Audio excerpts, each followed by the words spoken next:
Assalamualaikum warahmatullahi wabarakatuh. Waalaikumsalam warahmatullahi wabarakatuh. Kali ini kita eh, kolaborasi dengan Bapak Ahmad Yusuf, ya, selaku dari owner dari Kampus Trader Indonesia. Betul ya Pak? Ya, kira-kira begitu ya. Jadi di kolaborasi kali ini kita akan membahas tentang, ya sebenarnya mungkin teman-teman yang tergabung di CTI kan belum tahu banyak profil dari Pak Ahmad Yusuf ya. Mungkin kalau Oke. eh, yang teman-teman yang sudah lama kenal pasti sudah mengerti. Tapi biasanya orang kalau masuk ke grup korek kan belum tahu tentang ini yang adminnya siapa gitu Pak. Mungkin Ya, teman-teman ya. anak-anak milenial ya itu kan Oke. belum tahu tentang siapa sih gitu. Oke, mungkin Pak Ahmad Yusuf bisa menerangkan apa visi misinya atau gimana gitu. Baik, baik. Bismillahirrahmanirrahim. Assalamualaikum warahmatullahi wabarakatuh. Apa kabar teman-teman trader Indonesia? Sehat selalu ya. Yang penting di masa pandemi ini jaga kondisi kesehatan, jangan lupa minum air putih yang banyak, jangan sampai dehidrasi, jangan sampai kelelahan, jaga makan. Kalau bagi trader yang paling penting itu jaga akun ya, jangan sampai MC. Karena kalau MC ya COVID gini wis tambah rekoso ya. Karena di mana-mana cari kerja susah. Oke, mengenai siapa sebetulnya owner CTI atau Ahmad Yusuf, itu memang tidak banyak yang kenal. Penampilannya pun ngasal ya, kalau dibilang tidak tampil prestis, jadi ngalir gitu aja. Memang kehidupan saya sehari-harinya itu nggak ada rekayasa apapun. Apa yang dilihat itu adalah real. Jadi kalau saya lagi nyantai ya seperti itu, kalau saya lagi berpakaian dinas ya seperti itu ya. Jadi saya adalah seorang trader biasa yang mengenal dunia trading itu dengan penuh kebencian. Itu cukup. Penuh dengan kebencian gimana nih Pak? Iya, ceritanya itu begini. Saya kalau lihat chat itu kan nggak domblas. Nggak domblas itu bahasa Indonesia apa ya? Tidak mengerti sama sekali. Tidak mengerti sama sekali. Jadi apa itu cat, apa itu angka-angka bergerak naik turun, kemudian merah, hijau, merah, hijau. Kemudian ngapain sih itu dilihatin terus. Nah, saya nggak ngerti, saya apa ya, saya lewati gitu aja. Tapi ketika menemukan sebuah broker berwarna tertentu ya, waktu itu warnanya cukup banyak waktu di era saya, karena kita bisa online, bisa internetan itu sudah senangnya minta ampun kegerahan, karena kita tidak mudah mendapatkan akses internet di kala itu. Jadi saya tertarik dengan broker yang menawarkan bisa deposit sebesar $1. Saya melihat oh $1 ini berarti uang saku, ini uang jajan, uang yang mudah saya dapatkan, dan saya sering mengeluarkan senilai itu, maka saya coba. Nah, ketika mencoba tetap nggak paham ya, namanya juga di era itu nyari mentor itu kok ya susah setengah mati. Saya juga nggak ngerti mesti belajar ke siapa, nyari siapa. Nah, saya juga menemukan banyak website pun masih translate-nya masih belum sebagus sekarang ya, masih banyak yang bahasa asing. Saya asal nyoba aja, nyoba memahami dengan cara saya sendiri, hingga sekarang terjadi sebuah proses yang disebut otodidak. Dan memang saya punya jiwa otodidak. Jadi beberapa teman saya menilai saya ini kalau dipancing dengan sebuah hal yang membuat penasaran, saya akan mencari tahu sampai ketemu solusinya, sampai ketemu pemahamannya. Dan saya bisa merumuskan masalah itu, sehingga saya dengan mudah berhasil memahami trading dengan sederhana, bukan dengan sesuai buku ya, tapi sesuai Ya, apa yang saya baca sesuai di apa yang internet. sepamahamannya Pak Iya. Yusuf ya. Ya, ya. Kemudian berkembang cerita. Kalau boleh tahu nih Pak, Ya, sebelumnya mengenal trading itu tahun berapa nih Pak? Kalau Pak Ahmad? Itu waktu saya di kantor. Jadi ceritanya saya ada di Telkom. Kalau di Telkom itu saya nggak perlu ke warnet. Saat itu warnet laris. Jadi kalau saya tidak di Telkom, ada kebutuhan internet adalah ke warnet, dan itu pun nggak ada 4G, jadi sangat sulit untuk mendapatkan akses internet. Android pun waktu itu masih belum ada ya, kita masih pakai handphone. BlackBerry mungkin Pak ya. Oh, sebelum sebelum BlackBerry malah. BlackBerry. Iya, sebelum BlackBerry itu di tahun 2007. Kemudian kita kalau handphone ada suara polifonik itu kita udah seneng. Ruton Ya kan Pak. waktu iya kita sudah senang sekali. Kemudian bisa membuat ringtone sendiri dengan ringtone lagu tertentu ya yang polifonik itu. Ya. Kemudian akhirnya saya memilih Telkom sebagai tempat belajar forex. Pada saat teman-teman itu pulang, saya tidak pulang. Saya alasannya lembur di kantor, padahal lembur internetan, karena di sana saya mudah mendapatkan akses. Kemudian perlengkapannya juga tinggal pilih ya, di seluruh meja ada komputer tersedia, tinggal pilih mau pilih yang meja mana. Jadi seperti itu. Kemudian alhamdulillah saya berhasil menjadi seorang trader, dan selama 3 tahun sukses. Itu tahun berapa tuh Pak? 2007, 2008, 2009. Akhirnya saya selama 3 tahun sukses MC. Astagfirullah. Ya. Ya, Jadi ya, ya. itu sebuah prestasi yang saya capai saat itu, dan saya menamakan itu bukan kegagalan. Kalau orang lain bilang gagal, saya bilang itu adalah penemuan. Jadi saya menemukan cara MC. Betul. Saya selalu punya kebiasaan dari dulu positive thinking. Kalau melihat yang salah, saya selalu melihat sisi baiknya. Kalau melihat itu rugi atau apa, itu saya selalu melihat sisi baiknya. Hingga sampai sekarang kebiasaan itu masih terjadi. Jadi saya merasa beruntung sekali bisa MC berulang-ulang. Akhirnya saya jadi trader hingga saat ini, dan saya pure trader. Kalau nggak ada agenda mengajar jadi IP atau apapun, saya tetap trading, dan saya dapat income dari forex. Nah, masih beberapa orang juga meragukan apakah saya trader beneran atau enggak, kok sudah sekian lama nggak jadi sultan.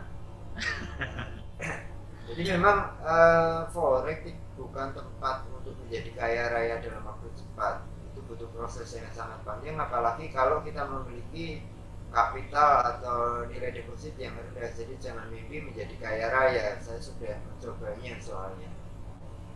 Itu Mino gambarannya. Nah, kalau waktu pertama kali Pak Aye ini kenal trading nih Pak, Ya, kendalanya itu apa sih Pak? Kan mungkin yang dihadapi sama Pak Aye bertahun-tahun yang lalu, mungkin bisa di-sharingin. Kalau kendala Pak Aye waktu pertama kali kenal trading itu gimana? Pemahaman apanya gitu yang sulit mungkin gitu. saya melihat di situ kan ada tulisan definisi perdagangan mata uang antar negara. Kemudian saya langsung mindsetnya, oh berarti jual beli. Nah, berarti mindset saya adalah membeli sesuatu yang nilainya rendah atau murah, dan menjual sesuatu yang nilainya mahal atau tinggi. Nah, dari situ akhirnya saya terapkan dengan logika itu saja. Saya melihat kehidupan perdagangan di luar. Cuman di situ perbedaannya adalah kalau di luar itu membeli itu adalah pula. Jadi sebelum bisa jualan di luar membeli dulu. Nah, membeli di luar kalau di forex itu adalah transaksi atau open posisi. Nah, saya memahami seperti itu. Open posisi bisa langsung buy atau sell. Seperti itu. Tapi ya akhirnya terus menerus saya MC, dan makin hari memang saya makin tambah pintar. Saya mengakui pengetahuan saya tambah banyak, cuma menjadikan makin tidak ada hal yang saya capai karena saya kehilangan uang terus menerus, dan lama-lama klimaks semakin besar, sehingga saya ketika gajian dari Telkom jam 12, saya deposit sekitar jam 1, jam 3 itu sudah MC. Sehingga saya saya cuma delek-delek, aduh piye iki nyambut gawe sesasi gitu ya. Kita kerja sebulan. Iya. Iya, ini aduh pasti ada yang salah ini. Nggak mungkin kita tambah pinter kok nggak tambah ada hasil, kok tambah hancur, tambah runyam. Ini yang salah di mana ini? Karena semakin banyak teknikal yang saya pelajari, saya tahu ada motion overlay, Fibonacci dan lain sebagainya. Tapi kenapa seperti itu yang terjadi? Nah itu adalah fakta. Kalau menurut Pak Aye, sebenarnya faktor utama trader itu kalau menjadi gagal margin call, stop out atau apapun lah istilahnya itu, menurut Pak Aye itu karena faktor apa Pak? Akhirnya sekarang trading itu mudah, profit itu mudah, dan trading itu ya WD. Jadi ini Om Ino, saya mau tanya sama Om Ino aja ya. Yeah. Ini apa Om? Rokok. Oke. Ternyata Om Ino tahu kalau itu rokok. Oke, saya akan tanya lagi, ini apa Om? Apa? Ini? Ya, sama. Terus rokok. Oke. Iya. Ini Om, apa Om? Ya. Pak Samsung. Dari 3 pertanyaan sudah mulai berbeda ya. Ya. Oke, saya akan tanya lagi Om. Ini apa Om? Bungkus rokok. Oke, sudah berbeda. Nah, saya tanya lagi Om, apa ini? Ya bungkus rokok. Rokok. Oke. Jadi kita mendapatkan jawaban beberapa dari barang yang seperti ini dari Om Ino. Ya. Oke ya. Nah sekarang itu berikan pertanyaan kepada saya. Maka jawaban saya ini adalah rokok Magnum, isi 12 batang, pabrik Jisamsu, warnanya putih rokoknya. Jadi warnanya putih seperti ini. Ini kalau dirokok 1 slop sehari, tubuh manusia akan bermasalah. Kalau 1 pak, 2 pak, manusia masih mampu menyesuaikan dengan racun yang masuk ke tubuhnya. Kandungan tarnya sekian, kandungan nikotin sekian. Ini kalau kita beli di Indomaret 18.500. Kalau saya beli di tempat grosir 16.500. Ya. Oke ya, sudah berbeda ya? Ya. Oke, nah ini masalahnya hanya rokok. Sekarang permasalahannya apa itu forex. Nah, kalau sudut pandang kita itu terlalu minim terhadap forex, terlalu sempit, kemudian terlalu idealis, dan kita nggak mau mengembangkan pengetahuan seluas mungkin. Ya seperti itu, seperti yang saya alami, saya akhirnya bangkrut terus-menerus. Akhirnya ketika saya mengenal bahwa forex itu adalah seperti cara saya mengenal rokok, akhirnya trading itu mudah. Paham ya?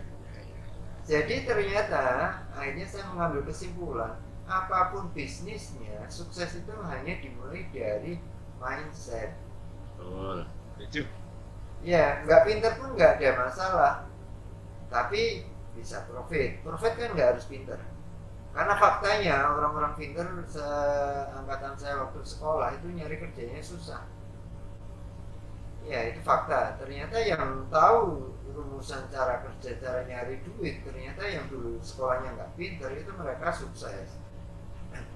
Bahkan mereka punya pekerja itu S1, S2, yang dulu jadi temannya, yang dulu adalah juara 1, itu malah jadi manajernya, jadi apanya kayak gitu.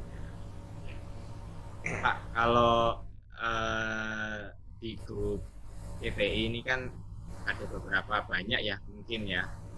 Banyaknya kan pemula nih Pak. Ya. Oke. Dan sepertinya kita kan bisa melihatnya banyaknya silent reader ya Pak ya. Iya. Silent reader. Sebenarnya kalau yang bisa kita sampaikan ke pemula atau mungkin Pak Ayi yang seperti senior di sini gitu ya, ekspektasinya, memberikan ekspektasi tentang forex ke pemula tuh sebaiknya gimana Pak? Jangan trading dulu, hanya itu aja.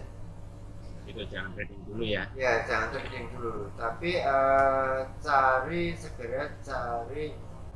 Karena kegagalan ini saya melihat trader ini kan banyak saya temukan dalam status trader salah asuh. Oh, gimana tuh? Banyak sekali ini. Jadi arus informasi yang berkembang di trader, rating tertinggi itu dari teman kepada teman. Oke. Teman yang memberitahu bukan seorang pakar, informasinya akan acak, dan pemberi informasi tidak sadar bahwa itu bisa membunuh temannya. Ya. Bro, aku punya bisnis bagus nih. Kemarin tak coba di posisi 100, setelah 2 minggu dapat 150. Cobaan bro, itu bagus. Itu salah nggak? Enggak. Enggak sih. Ya, yang dikasih tahu pasti kepingin. Akhirnya mencoba, akhirnya berhasil. Kemudian dia mencari temannya yang memberitahu informasi awal, menceritakan keberhasilannya. Bro, iya bro, bener bro, waktu lu kasih tahu gue tentang bisnis yang itu bener, gue juga dapat 150, tapi selama 3 minggu bukan 2 minggu. Lu sendiri gimana bro?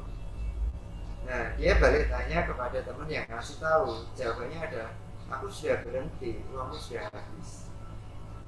Maka setelah nggak lama, yang orang terakhir itu sama bangkrut.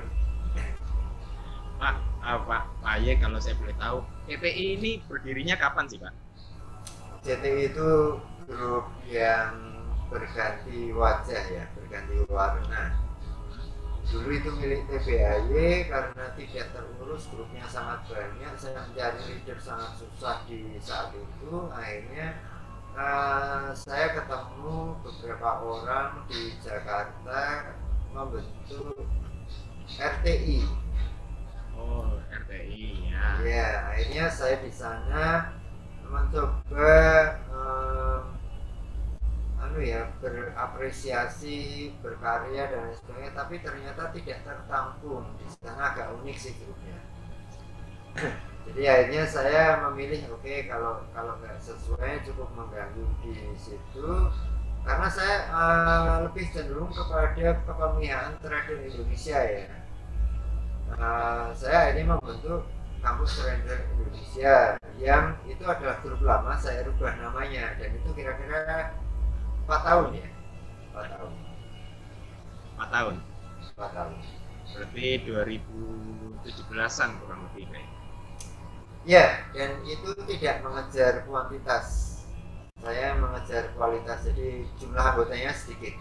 Karena yang saya blokir sudah hampir 1.500. Wow. Nah, adminnya galak berarti ya? bukan galak, saya justru bukan galak ya, saya justru melindungi melakukan komunitas tepatnya mungkin. Saya juga melindungi yang produser itu, jangan sampai dia diomel-omeli korban. Maka sebelum diomel-omeli korban, saya blokir duluan. Pak, dengar-dengar kan Bapak kan juga ada buka kelas edukasi ya? Betul ya? TBAY, Trading Bersama Indonesia. Betul. Nah, kalau di TBAY ini mungkin bisa dikasih highlightnya Pak, atau preview sebenarnya yang diajarkan di kelas tersebut apa? Highlightnya aja Pak, jangan semuanya ya. Oke. Ya, intinya teknik itu hanya beberapa persen, dan saya tidak pernah menyarankan menggunakan teknik yang diajarkan di sana. Saya persilahkan teman-teman mencari teknik sendiri. Jadi di situ saya merumuskan sebuah temuan rumusan keberhasilan yang akhirnya bisa berlaku secara umum dan bisa dibawa ke ranah akademis, karena pernah saya bawa ke kemudian saya jadikan materi baku, yaitu seputar mempersiapkan orangnya itu isinya apa aja ya, macam-macam lah. Jadi trader itu bukan perkara di teknik sebaik apapun di tangan orang yang tidak mampu mengendalikan diri percuma. Jadi yang dibentuk adalah orangnya. Nah, di TBAY pas banget kalau mencari edukasi yang seperti itu. Dan sayangnya tidak banyak yang suka, rata-rata suka teknik yang bagus, yang win rate-nya tinggi, yang apapun, tapi nanti mental seseorang akan teruji saat seperti kemarin FOMC. Itu baru mental trader diuji. Kalau teknik apapun pada saat sideway atau swing daily, weekly, ya buy sell profit semua itu. Mau menginap sehari 2 hari pasti akan clear. Tapi kalau sudah running kayak kemarin, baru seorang trader itu diuji kemampuannya. Jadi kalau caranya mungkin kalau market sideways mau nge-buy atau mau nge-sell harganya pasti kejemput semua gitu ya Pak ya? Iya, nah, cuman bolak-balik aja di harga itu. Nah itu yang disikapi akhirnya trader merasa sudah mampu.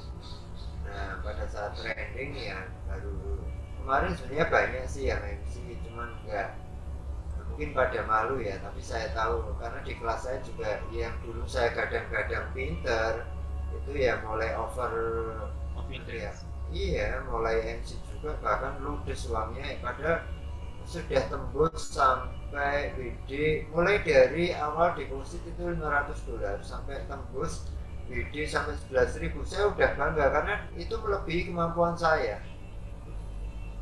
Sementara saya tradingnya relax semampunya, kalau nggak mood ya ada minus, cut loss atau apa, tidur atau gimana.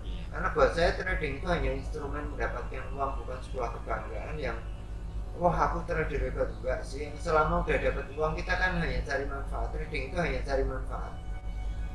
Kalau profit ya di WD, kalau nggak di WD menurut saya percuma, cuma menumpuk angka di akun trading, nggak ada manfaat sama sekali. Kalau dilihat dari sini, apa teknik tradingnya Pak Ai ini bukan tipikal kompon? Bukan. Teknik saya itu teknik yang sangat realistis karena moving average yang dipakai oleh banyak trader ya. Bukan kompon. Kompon itu bukan nggak ada kaitannya dengan teknik, tapi dia kaitannya dengan manajemen keuangan. Nah di sini yang saya sebut money management. Kalau orang-orang menyebut money management di luar dengan pengaturan lot, itu di TBA disebutnya risk management. Kita sangat berbeda dengan edukasi di luar. Cuma saya nggak mau melawan mereka karena masing-masing punya cara menjelaskannya. Tekniknya Pak Ai sistem cut loss kayaknya nih, apa sistem stop loss ya kayaknya ya? Enggak sih, enggak. Kita membebaskan, trader bebas membentuk dirinya. Karena gini, kalau ada yang tidak suka dengan stop loss, dipaksa pakai stop loss juga nggak bisa. Jadi biarkan trader itu menyenangi apa yang dia sukai selama mindsetnya sudah benar. Dia akan tahu kalau sudah nggak mampu dipertahankan harus di cut loss, itu dia akan tahu dan dia akan legowo. Kalau yang suka lot gede saya biarkan lot gede, silakan pakai lot gede. Yang nggak pakai, yang nggak bisa MC gimana caranya? Pak, kemarin kan beberapa hari yang lalu ada status soal masalah trading for living. Oh iya. Kalau Pak Ai sendiri kalau saat ini bisa dikatakan trading for living Pak sebenarnya Pak yang fasenya sudah saya lewati dan saya tidak menyukai. Jadi trading for living itu cenderung konsumtif. Kita akan cenderung memiliki lifestyle yang prestis ya. Mungkin gini Pak, membanggakan kehidupan. Mungkin maksudnya membeli barang yang diinginkan, bukan barang yang dibutuhkan, mungkin itu kalimatnya. Enggak juga sih penjelasannya. Ya konsumtif itu jadi ya over ya, pembeliannya over. Beli baju harusnya satu cukup, dua. Yang murah cukup jadi yang mahal. over ya, bukan yang dibutuhkan atau diinginkan, bukan. Akhirnya karena saya pernah mengalami kondisi yang merugikan, jadi suatu saat akun saya itu mabut, tidak karu-karuan, saya nggak punya income, kemudian saya mulai lagi dari bawah dan itu sangat sulit, dan saya baru menyadari trading for living itu sangat buruk buat saya, sehingga sekarang saya trading for business. Ya. Jadi kalau saya WD kira-kira jumlahnya banyak, tetap kehidupan saya sederhana. Ya, kemudian saya mengantar istri saya ke toko emas membeli yang LM. Selalu saya gitu kan. Jadi kita pada saat punya uang itu sebetulnya sebuah kesempatan kita untuk berjaga-jaga, menyisihkan, bukan untuk apa ya, konsumtif. Ya benar-benar investasi maksudnya ya Pak ya, maksudnya kalau terjadi sesuatu hal di kedepannya menjual emas itu kan lebih mudah jika dibandingkan barang lainnya mungkin gitu Pak ya. Ya, itu sisi lain, sisi di materi edukasi TBI menjelaskan bahwa itu adalah kondisi hedging. Jadi saat nilai investasi kita di perdagangan itu equity-nya drop, itu mungkin nilai emas yang kita miliki nilainya naik. Jadi seperti itu. Karena uang itu nilainya akan menurun terus. Misalnya saya punya uang sebesar 10 juta tahun ini, maka 2 tahun lagi tetap 10 juta, tapi nilainya berkurang banyak. Maka kalau saya punya emas itu menjadi hedging. Kalau ini jadi pertanyaan menarik Pak. Iya. Kalau Pak Ayi sendiri nih, kan bisa dibilang Pak Ayi ini kan praktisi lah ya, praktisi forex gitu ya. Yeah. Yeah. Ya kalau Pak Ayi sendiri kalau melihat sebuah broker forex, oke, saya mau di trading di broker A, di broker B, broker C gitu lah ya. Itu yang kalau Pak Ayi sendiri merhatiin itu apanya kalau dari sebuah broker? Yang bisa di-sharingin Pak. Oke, kalau broker saya nggak mau puyeng ya. Broker itu kan seperti kita juga, kita trader, kita butuh duit. Broker juga sih. Dia pemiliknya kan manusia juga, orang yang butuh duit. Jadi wajar kalau broker itu mencari cara supaya dapat uang dengan berbagai bentuk layanan, bonus-bonus dan lain sebagainya untuk menarik klien, itu menurut saya wajar. Kemudian jika ada masalah mengenai pembayaran dan lain sebagainya, nah itu dilihat dulu kasusnya. Jangan-jangan karena ada sebuah pelanggaran atau apa, jadi kita mesti mengenal aturan mainnya dulu. Nah, kalau aturan main itu kita udah anggap oke lah, ini wajar, maka ya sudah kita buka akun di situ, kemudian kita trading. Kemudian buat teman-teman yang masih angkanya itu relatif kecil, jangan terlalu pusing mikirin broker. Yang penting Anda jangan sampai MC, itu aja sudah sangat bagus. Nah, kalau angkanya sudah relatif banyak, memang harus selektif memilih broker. Karena di luaran broker itu semua punya potensi. Semua perusahaan punya potensi nakal. Dan ternyata bukan hanya perusahaan, trader pun punya potensi nakal. Nah, nakal ini dalam arti mungkin nakal yang positif ya, nakal bukan nimpuk atau merugikan, enggak ya, tapi nakal dalam mensikapi sebuah sistem ya, nakali atau apa gitu ya, dengan trade balance kalau trader ya. Kalau broker mungkin dengan itu mungkin yang spreadnya melar atau apa ya.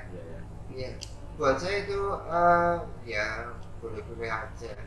Makanya jangan pakai lot gede supaya nggak bermasalah. Pakai lot yang baik-baik. Jadi masalah faktor kayak spread, apa komisi, free swap itu tidak menjadi patokannya Pak Ayi. Gak apa-apa, saya trading bulan-bulan, ada 6 bulan terakhir ini lebih ya. Saya buka di akun yang di situ kena swipe. Ya nggak ada masalah sih. Nggak ada masalah itu, ya. Itu wajar. Jadi kalau kan banyak ya teman-teman pemula mungkin kan, ya kok ada swipe-nya, kesannya kayak entry-nya 10 lot gitu loh Pak.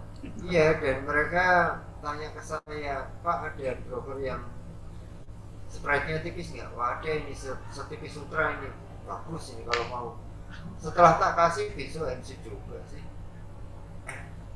Jadi masalahnya ya, bukan pada brokernya ya Pak ya? Bukan, kalau bisa trading di broker manapun nggak ada masalah. Paling hanya keuntungannya nggak bisa optimal karena kena swipe, kena komisi, hanya itu. Kalau mayoritas pemula kan juga menanyakan soal minimal deposit, Pak. Ya Ya, kan? Ya kan? ini Kalau agak sulit ini. menurut Pak Aye, untuk sekelas pemula sekalipun nih Pak, kalau pemula Ya, ingin mendapatkan hasil yang tanda kutip optimal ya Pak ya, oke. optimal. Ya, arti kata ya bukan dapat sesen 2 sen gitu ya. Ya, Menurut Pak Aye, modal minimal yang bisa dianggap sebagai pemasukan per bulan lah, kita jangan ngomong oke. harian atau mingguan Pak ya. Ya. Per bulan tuh minimalnya di mana kalau menurut Pak Aye? Ini ini sulit ini. Ini kalau di saya bahas bisa 1 bulan. Waduh. Iya, betul. Ya, Karena ya. di situ parameternya sangat banyak ya. Hmm. Jadi itu tidak lepas dari awal. Kenapa memilih bisnis forex? Oke. Buat main-main, buat aktif income utama, atau buat nilai tambah bayar listrik tiap bulan, Ya, atau apa? Nah itu ya, kan beragam itu ya. ya pasti. Masing-masing pilihan yang apa yang dimiliki trader itu nanti akan menjelaskan kelanjutannya menjadi rumusannya berbeda. Nah ini Kenapa, ya, Pak? iya jadi ini kalau mau membahas kayaknya saya harus webinar terus menerus di zero market. Siap, siap, siap. Jadi misalnya kita ambil satu contoh aja, kita Oke. hanya pengen hidup dari forex, nggak ada pekerjaan lain itu ya. Supaya gampang kita jelasnya mengerucut kepada satu satu titik aja dulu. Oke. Itu juga masih susah. Hmm. Walaupun sudah mengerucut, tapi penjelasannya orang itu ada di mana? Orang itu ada di Papua, di Jakarta, di Jogja, atau di mana? Kalau di Jakarta otomatis nilainya berbeda. Kalau di Jogja kita itu murah kalau hidup di Jogja. Kayaknya lebih masuk ke living cost. Nah, bahasa Indonesianya itu apa? Iya, Biaya karena hidup kan per bulannya tiap orang berbeda-beda. jadi pertama lihat KFM. Hmm. KFM itu adalah kebutuhan fisik minimum di tempat tersebut. Kalau sudah ketemu itu, anggap itu adalah target utamanya. Artinya hanya bisa hidup, nggak bisa piknik, nggak bisa weekend, cuman makan, cuman bisa beli pulsa, bisa beli bensin, pokoknya hidup aja lah, hidup normal ya. Ya. Nah itu adalah tetap tidak diketahui kebutuhan modalnya berapa. Jadi faktornya bisa sangat beragam. Maksudnya Beragam karena begini, nanti begitu trading angka yang pernah dibuat itu bisa palsu. seperti palsunya. Misalnya gini, siapa sih trader yang nggak bisa trading 1% per hari? Oke, semua orang akunya bisa dan bilang itu kecil loh. Nah coba lakukan, nggak bisa itu. Pada saat dia bisa beberapa kali, oke, sekarang pertanyaan saya adalah itu skill atau itu luck? Nah, itu. Ya. Kalau itu skill gampang, semuanya bisa diurus gampang, mau rumah, mobil, apapun menjadi mudah. Yang namanya skill itu ini ada meja ini. Ya. Saya pukul. Saya tukang kayu pembuat meja ini. Sudah bikin 100 meja. Oke. Om Ino pesan ke saya. Oke, tenang Om Ino, besok saya antar, seminggu lagi pasti jadi. Karena saya sudah membuat sebanyak 100 meja yang sama. Karena itu skill. Oke. Kalau itu bukan skill, jawaban saya adalah begini, oh maaf Om Ino, kemarin itu kebetulan saya bikin meja itu kebetulan kok bisa jadi, saya nggak tahu caranya. Ya. Jadi bukan skill. Iya kan? Bukan skill. Nah di forex ini itu profit itu susah dideteksi itu skill atau bukan. Maka teman-teman TPAY tak sarankan Anda nggak usah mikir profit, tapi Anda memikirkan di level mana Anda memiliki skill serendah apapun. Kalau itu skill itu menjadi mudah.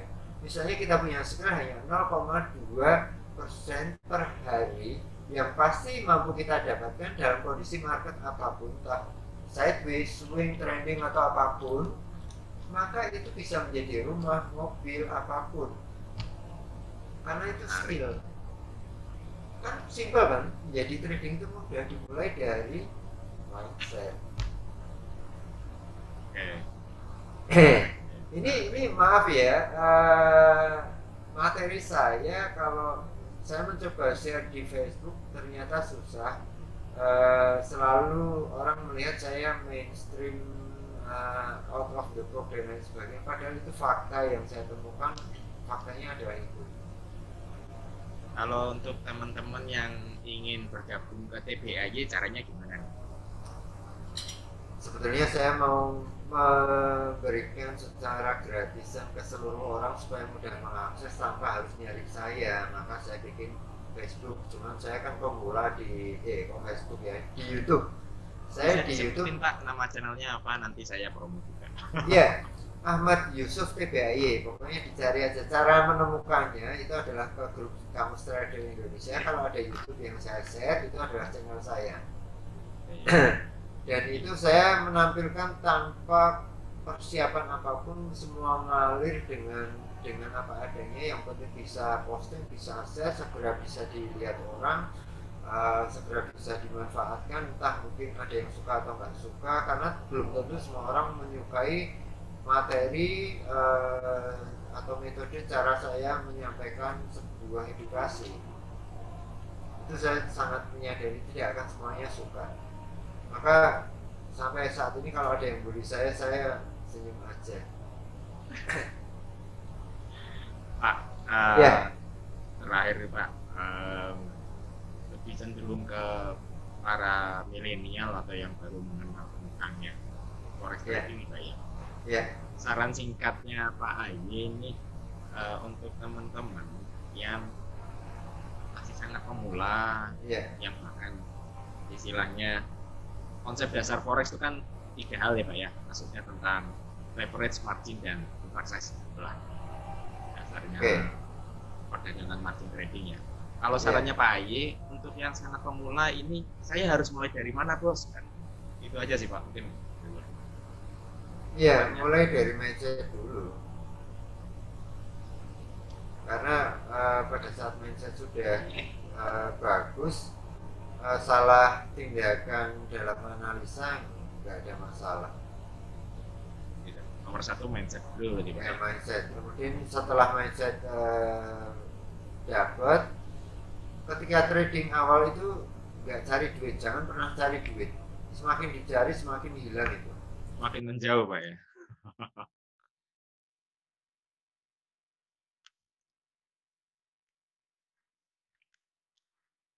Jadi Anda latihan floating aja dulu. Oke. Latihan floating itu membangun mental kok. Latihan floating loss maksudnya nih Pak. Floating kan ada 2 nih Pak, profit dan loss. Dua-duanya harus imbang. Kalau berani floating minus $50, harus berani floating plus $50. Karena itu kan sebenarnya hanya salah arah. Kalau arahnya benar kan harusnya mampu $50 juga plus. Bukan ABC ya. Iya, kalau ABC itu ya itu yang membius itu kan unsur lah. Kalau cuma 1 pip ya itu dalam apa istilahnya membius ya. Profit itu kan membius, yang namanya duit. Orang kalau sudah melihat wah ada uang masuk di akun gitu, ada pertambahan, itu mereka lupa segalanya lagi. Bahkan saya ngomong nggak ada efeknya apapun. Dan ini bahayanya adalah ini hati-hati Om Ino, banyak trader bangkrut itu gara-gara trading pakai duitnya sendiri. Oh, itu. Ya. Kalau nggak pakai duitnya sendiri. Nah ini kan kemarin sempat heboh. Bener Pak Aye, maka kita kalau trading pakai duitnya orang, jadi kita kan nggak rugi. Bukan begitu maksudnya. Nah, terus gimana? Coba mungkin bisa diklarifikasi nih. Iya, artinya gini. Kalau misalnya hari ini ada, karena itu terjadi ya, hari ini ada trader membawa $100 datang ke saya, terus saya pesan, orangnya manggut-manggut, saya hanya pesan pakai 0,01 single OP, jangan gold. Orangnya manggut-manggut dan trading sama saya akan menggunakan itu dan single OP. Begitu pulang sudah nggak lagi. Dan saya nggak bisa intervensi. karena saya bukan pemilik uang. Oh, siap siap. Gurunya siapapun yang ngasih nasihat, pemilik uang itu yang paling benar keputusannya. Oh, Dia mutlak benar. yang memiliki hak atas. Nah, Ya, dan itu banyak yang nggak paham. iya. Iya, Jadi- dan ya ini kan unik kan, tapi fakta kan. Gitu. Iya iya. Intervensi edukasi manapun sebaik apapun susah. Nomor satu mindset dulu Pak ya. Ya, kalau mindset nanti akan tahu, oh ini uangku ini tetap uang, ini bukan taruhan, ini bukan cash management. Aduh, Silakan ya ini mau dibahas nih Pak. Masalah Jangan sekarang gimana? cash management panjang. Oh, jangan ya, jangan. Iya, panjang kali lebar itu sama dengan luas nanti. Iya, panjang. Cash management ini saya nanti bisa ungkap di YouTube pun akan berapa seri itu panjang. Oke, oke. Oke, Pak Ye, terima kasih atas waktu dan Iya. kesempatannya untuk Sama-sama.